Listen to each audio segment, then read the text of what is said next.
Let's go to Beggar.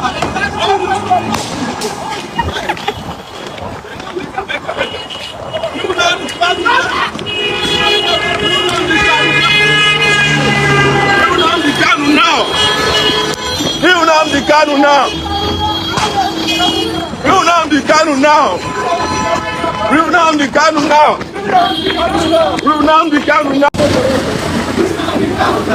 Yeah, to tapu. Yes. Sushan, wait. Masha. Wait, let me get. Where is this place? Where is that thing? Tapu. No, just come to Tapu. Tapu. No, not to run. It's too high.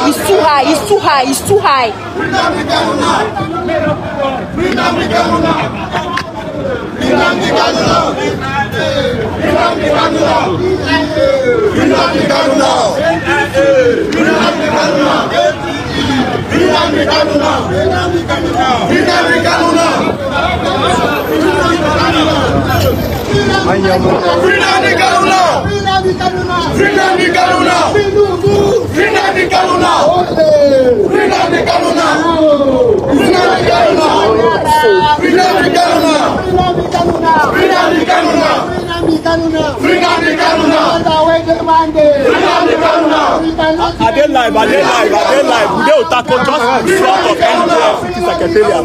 In front of NJ Secretariat. I didn't lie that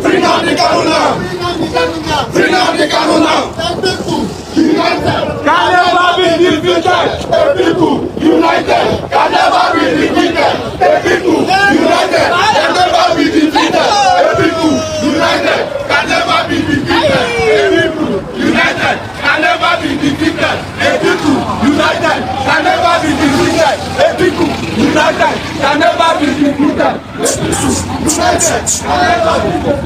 Small, don't rush, small. Can never be defeated. United can never be defeated.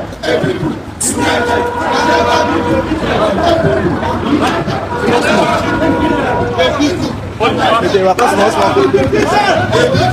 It's too high. United can never be defeated. United can never be defeated. United can never be defeated. United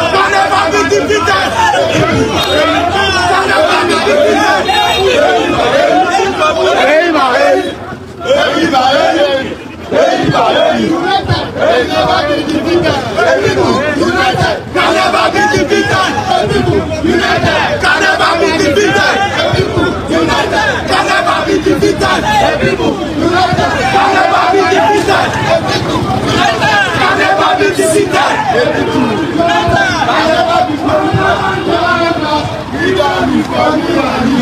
Come on,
Do it now. Stop. Now. We need to do it now. Tripod.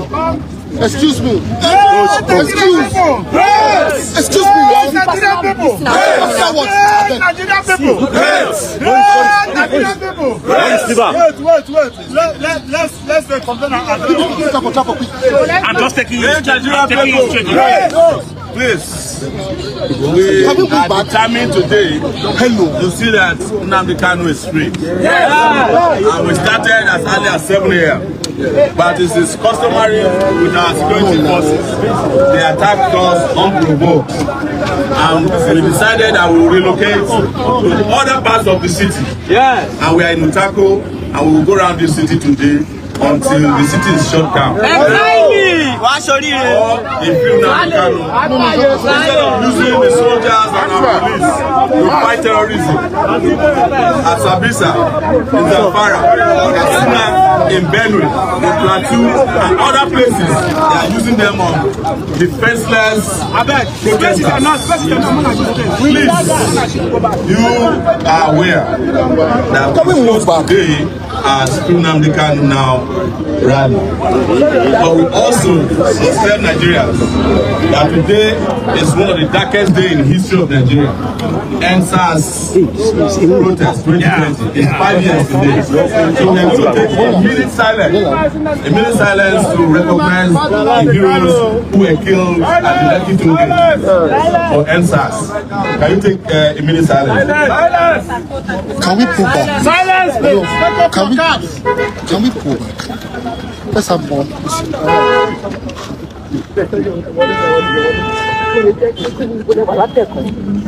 May their souls continue to pursue their oppressors.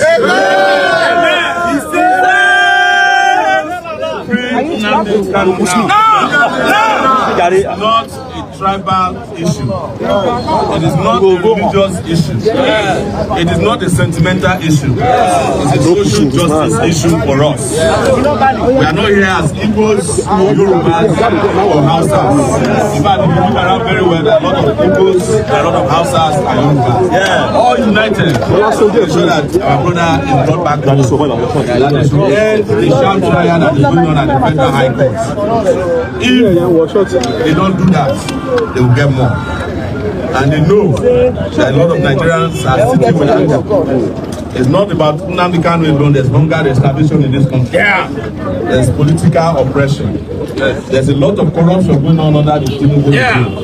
So very soon, this crowd they see will be bigger than that of Nepal. Let the people be moving. Free Nnamdi Kanu now. Free Nnamdi Kanu now. Free Nnamdi Kanu now. Free Nnamdi Kanu now.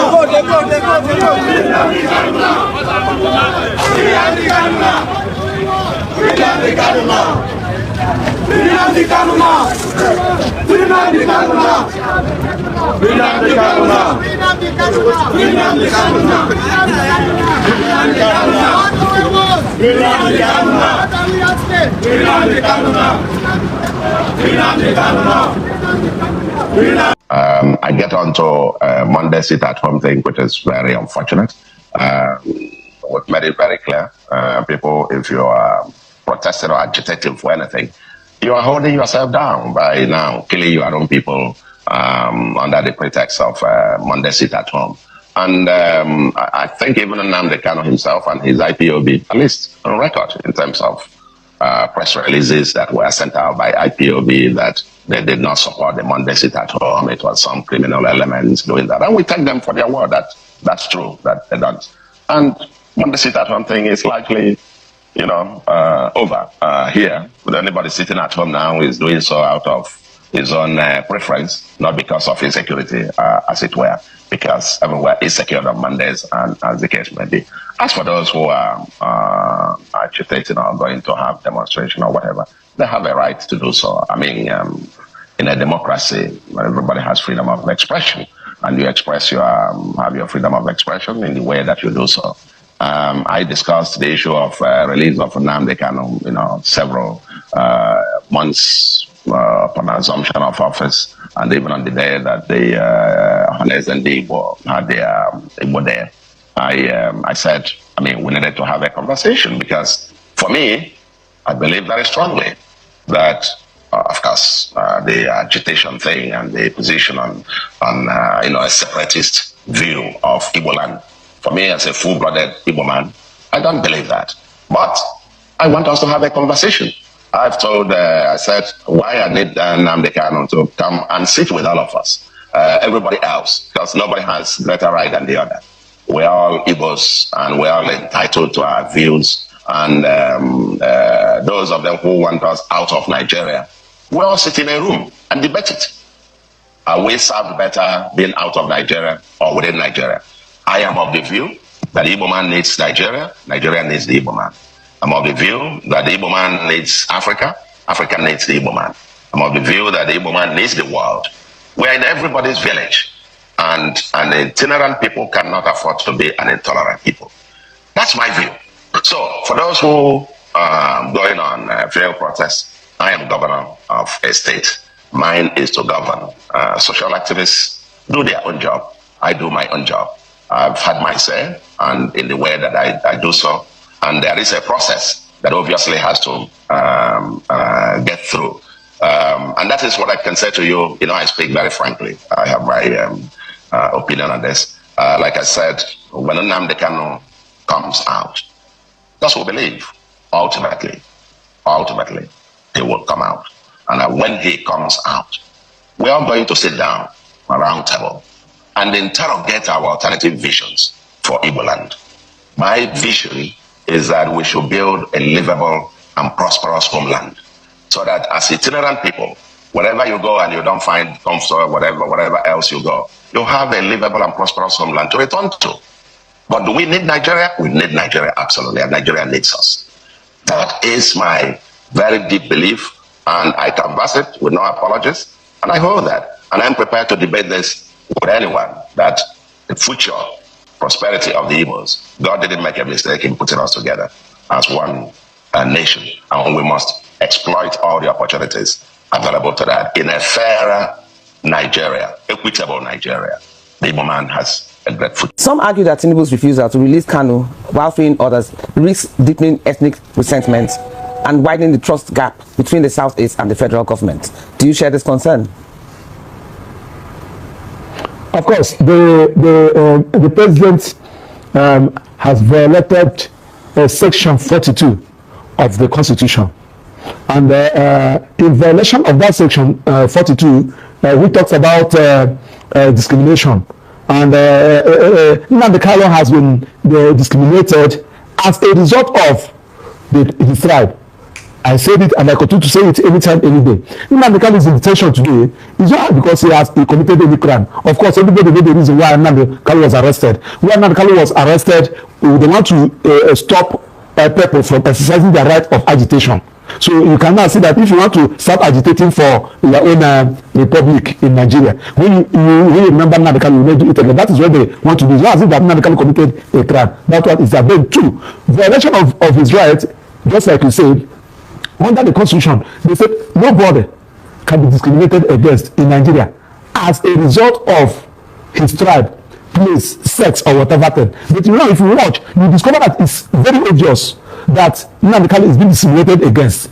There are some people, when the president discovered that their child is frivolous, they directed Attorney General to withdraw their charges.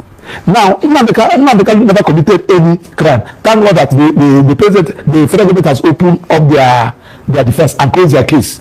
And the whole world have seen that this is just an act of embarrassing the federal government of Nigeria. Where you say that somebody committed a crime, you did not, out of terrorism, you did not produce one person who said that I was the person that committed this crime, and I committed it because of the comments made by Nnamdi Kanu or sponsored by Nnamdi Kanu. What did you tender in court? You tendered the phone, his boxers, the microphone you got from his hotel room, his singlet. These are the things that you used to embarrass. So now we are not saying that. Now that is like this. You have also committed another heinous offense that embarrassed this country by directing the police and the military to go and negotiate and discuss with non-terrorists, and they came to the meeting with their ammunition in that meeting, and the person who never committed anything, you allow him to languish himself. Where your own court of appeal have said that this man never committed any crime and you should release him forthwith. He refused to comply with that judgment. Court of appeal, Enugu State High Court, and the other federal court has also given their own judgment and awarded 1 billion naira against federal government in favor of Nnamdi Kanu. Kenya people also said that what Kenya did was wrong and awarded cost in favor of Nnamdi Kanu against Kenya government. Now, International Human Rights Committee also came up with their own decision. Now, what are you still doing with this trial? And some people say first trial. First trial for what? Can you play something on nothing and expect it to stand? So, and this thing is also generating more problem. And we said no, there is every need people should come out to speak, because one, it is Nnamdi Kanu's today. He can be another person tomorrow, and you cannot be discriminating. And you say one Nigeria. You say that the unity of this country is not negotiable, and you are the person that is dividing the country by your actions and inactions. So what we are now asking is that Nnamdi Kanu trial is uncalled for, and the president has also discriminated against Nnamdi Kanu on violating Section 42 of the 1999 Constitution, where the Supreme Court has also decided both Mexico and some other cases. Okay. Federal government. I'm calling you now, be wise. Be wise. Now that Sowore has gone to meet former President Jonathan, Atiku, and all those people that they are looking for your downfall, Tinubu, be wise, so that you can shame them. This Nnamdi Kanu matter, no be small matter. The thing is spinning like wildfire. I don't know what is a security advisor are doing. They are supposed to advise the president that thing that is coming. There's some people that they are playing drums for the dancer to dance. That thing you see there. So please, Tinubu, be wise and then release Nnamdi Kanu. Release Nnamdi Kanu, because now that they are calling all the Igbos, the who to come out. They have also called the millionaires Igbos, Obi Kubana chief. They are calling them to come. All the Ezes, they are calling them. All the Odogu, they have called them to come. So Aso Rock no go dey easy, Abuja no go dey easy. I'm just, my own small advice is that try and release Nnamdi Kanu to allow peace to reign. No strong head though. Small things you go. They are just trying to ignite fire. My own advice, so I just advise you people. All the advice that some people are going to give you, don't worry, we can contain them. In a small thing, people go buy you, and a lot of things. In fact, now fire, what did they say? So, a small fire, they catch, big fire. Please be wise. Use your head, Tinubu. Use your head. Because that Sowore matter. You don't go there easy. Because come to think of it, the crime that Nnamdi Kanu did is not bigger than the one that in Boko Haram. They are killing people every day in the north, and then they go and do negotiation. So why would they not release Nnamdi Kanu? That's the question mark that people have been asking. So this thing, whether political or whether some Igbo people that they are involved, that they should not release Nnamdi Kanu. Please, be wise. Release Nnamdi Kanu. Me na advice where I come to advise you, Mr. President. So, and I'm sure that this video will get to you, so that you listen to what this man will know come out road. Me, I don't talk my own. I have just finished my own. That small advice I get. I come give you, so be wise, so be wise. Please share this video. Let it get to the president so that he can be able to do something about it. Thank you, Nigerians.